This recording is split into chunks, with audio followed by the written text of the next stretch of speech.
By the way, those words that he cried out are the first words of Psalm 22. Probably the most well-known of all Holy Psalms. You see, Jesus entered our suffering through that cross.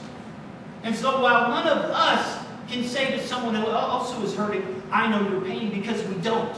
We can't know the other person's pain. God does.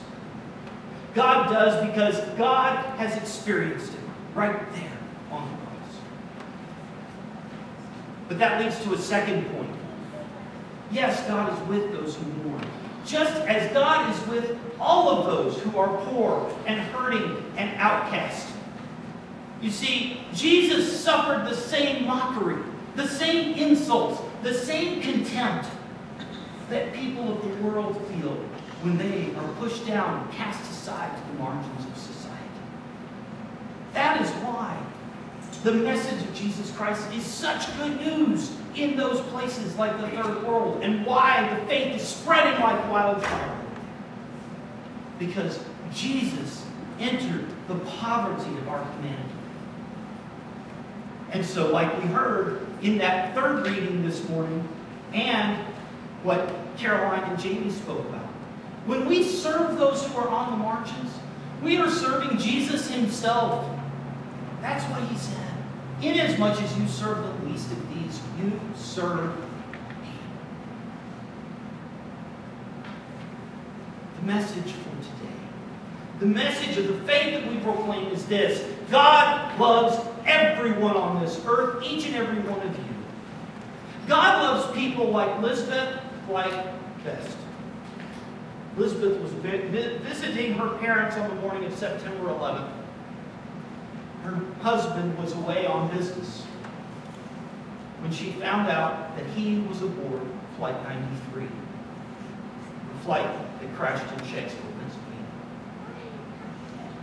God is with people like Ali Abbas, an Iraqi farmer who lost both of his arms and 15 of his family members when an errant American bomb struck his house.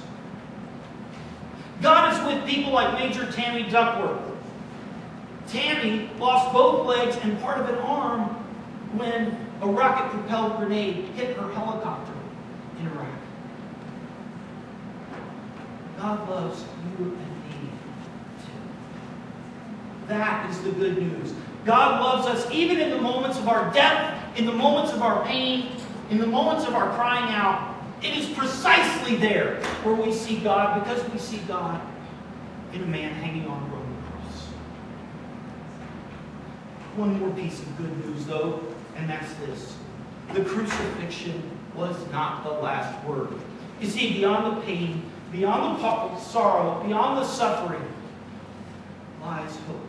The pain will never go away, as Elizabeth said. It won't go away. Just like Jesus would never lose the scars of his crucifixion, but it was precisely through those scars that the people after the resurrection recognized him, so too those scars won't go away. But there is hope. There is the possibility of new life.